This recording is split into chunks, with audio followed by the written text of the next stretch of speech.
I'm back already with another video. It's based actually off of a text I received, and I was like, like, I don't know, it stirred some thoughts. I was thinking about thinking. Basically the text was like, there's some things I disagreed with, right? On, the last video. Thanks, by the way, everybody, for watching it. I appreciate you. Yeah, I ramble, but you got to remember, I don't write anything down. I just come in with an idea, and then whatever comes out, comes out. So, yeah, I rambled near the end, but, you got the gist. Shout out Brandon in the comments saying that it was Zeus giving birth to Athena, and he gave birth twice, and he definitely hates women, and that's what I'm trying to say. That's the cap on that video. But moving into this video, talking about disagreeing with people and friendships. One thing I want to, kind of tell people, or I don't know, maybe they know, but we're going to maybe talk about some common things here. But disagreeing with people is okay. But a lot of people what they don't do is they just disagree and then they shut down. They don't listen. They don't look forward to why they disagree and why they are thinking a certain way. So when you're disagreeing or when you're having a conversation with somebody, ask, why do they think that way? That's not a rude question. Say, how did you get to that reasoning? What led you there? Why do you think that? And you'll get an answer. And guess what? It may not be 100% truth in their response, but their answer will tell you the truth. You know what I'm saying? When somebody's when somebody is lying about something and you hear their answer and you're like, this nigga lying. You know what I'm saying? But you can figure out what it probably was. So just ask, say, hey, what led you to there?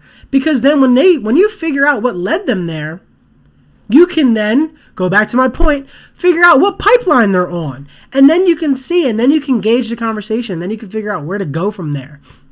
But a lot of people, once they get in an argument or once they disagree, they just shut down. And so I'm getting eye boogies out. Should have done this before the video, right? Whatever, I don't care. They just shut down. They don't listen anymore. They don't add it. They don't have anything to offer because all they're looking is for them to prove their point. You don't have to prove your point. Your point just needs to be said. Just getting your point out is enough. Food for thought, right? So getting your point out, then honestly, that just made me think that a lot of people don't want to learn the other side. You have to be uncomfortable. Disagreements and being uncomfortable with new information is the only way you learn. Do you think listen, I don't know nothing about nothing, but all the things I've talked about, all the things I've learned and all the videos you've watched, do you think I just learned that just because, hey, I just want to learn this? No, I learned something made me uncomfortable. New information makes you uncomfortable and you want to go and sit back and say, well, why does it make me uncomfortable? Is there some truth to it? Is that why it makes me uncomfortable? Well, let me go investigate this. And then the more you investigate, your body loosens up. You know that? Because when you get that disagreement or that uncomfortableness, you're I don't like that. But then the more you dwell in it, sit in the uncomfortableness, you become comfortable with it. And you go, you know what? This person might be right.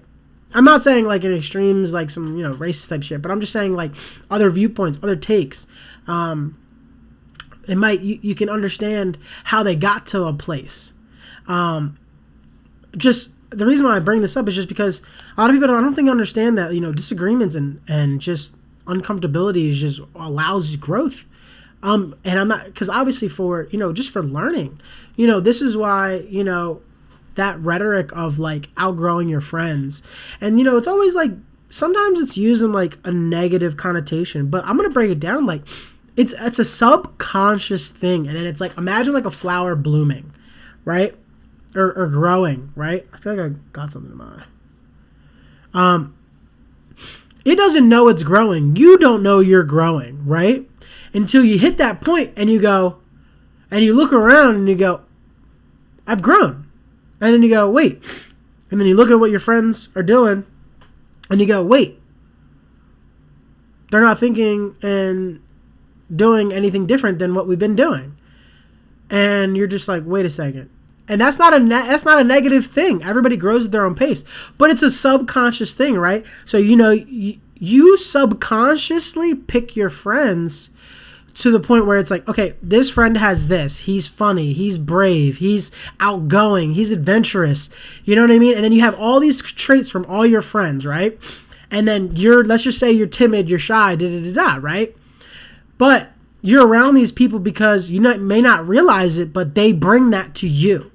So then the longer you're around them, you're like, oh, I'm getting it myself. I'm getting this confidence. I'm going to be coming outgoing. I'm adventurous. I'm funny now. You ain't that funny, but you kind of funny now. You know what I mean? You can add in on a little joke or two. So then when you finally, you're like, wait, I incorporated all these things from everything they taught me. And then you're like ready to give back. And then you're like, wait, they're the same thing. They're just outgoing. They're just adventurous. They're just comedic. There's nothing else. That's it. They're cap. That's it. And that's when you go, oh, I've outgrown them. But then that's when there's nothing wrong with that, because you can have different friend groups, and you can have, like, for example, you're not going to always agree. You're not going to have obviously you're going to have like the closest friend where you can do everything with and talk about everything with. But then you can have groups of friends where you go, oh, I want to do this with them. I want to do this with them. I want to do this. And that's strictly what you do. And that's fine. There's a negative connotation with like having groups of friends and having different activities with them. No, that's okay to have a place in a person's life. At least you're a part of someone's life. You know? I think that's not talked about enough, you know, that just this, I don't know, I don't like this narrative like outgrowing, and it just sounds negative. And that's why I'm trying to say, like, it's a subconscious thing. You know, you live life, I think personally, you live life consciously, while everything gets absorbed subconsciously and then goes through your your conscious, and then you just act on it. But then this is what you need to do. You need to be aware of what you're absorbing, like in your subconscious, then filtering that through, and then deciphering, okay, this is in my subconscious. I need to take that part out and take this and go with it and make it in my conscious behavior. Like, simple thing. I'm trying to think of an example. Sorry. Like, we could just do simple. Like, you wake up, let's say you have choices, right? Or let's just, I don't know why I can't think of an example. I just had one. Oh, never mind. Here we go. I could read a bunch of stuff, right? Like, going back to my earlier point of reading and getting uncomfortable and stuff. I'm reading and I'm learning new information. Now that's in my subconscious. I consciously chose to read this stuff. Now, in subconscious is dwelling on this stuff, right? And it's actively deciphering it, choosing, and it's going to dump all of it in my brain. It's going to dump all of it, because it doesn't have that, you know, like that feature or whatever, I guess, until you get your dream state and you dump it all. But I can choose to say, hey, this is what I read. I like these parts. The other parts are no good to what my psyche's doing.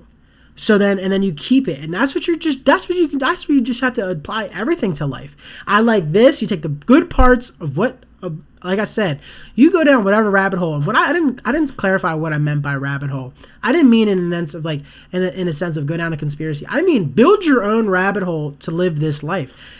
Take all the good stuff that helps you function as a person and take it with you and just go 100% there.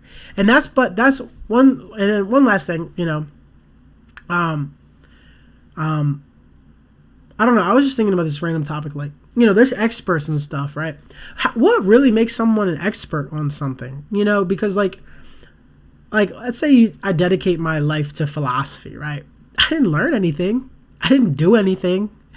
What makes me an expert? What makes me so much better than somebody who just thinks 5 minutes a day? Nothing. So you're telling me I dedicated my whole life to nothing, to thinking about nothing, and I never learned anything because it's all subjective, and none of it's ever true. I don't know. That's why I just think about, you know, I don't know how many fields that can apply to, but I just find it funny that, like, you know, some people get on such a pedestal about stuff they do. This can apply to anything, about stuff they do, But at the end of the day, they're not doing nothing.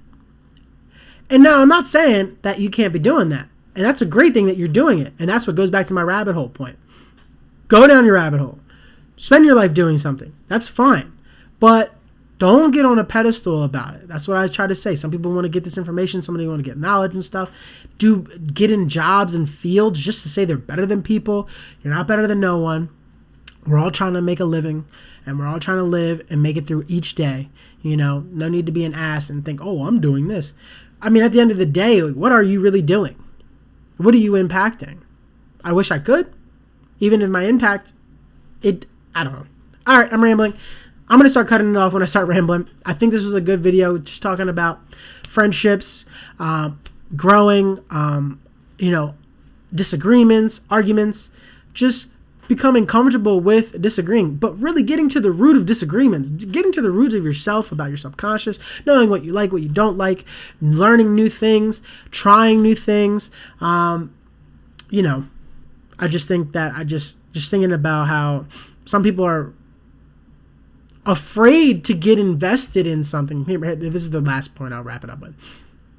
People are afraid to learn about the other side in fear of tainting what they view as their view is of good. Oh, no, I believe the right way of things, so I don't even want to give your time interest. But why don't you learn and research about how people get to this side, their viewpoint? Because then you can realize what the root issue is. And then that's going to even change your thinking about what's really going on. Why do they think that way? What happens? How can we stop that way? How can we change the way I think? Is the way I even think even right? That's what I'm saying. All right. Hope everybody has a good rest of your day. I'm recording this pretty early in the morning, but I got to jump on the start of the day. I hope everyone has a good day. Everything is light.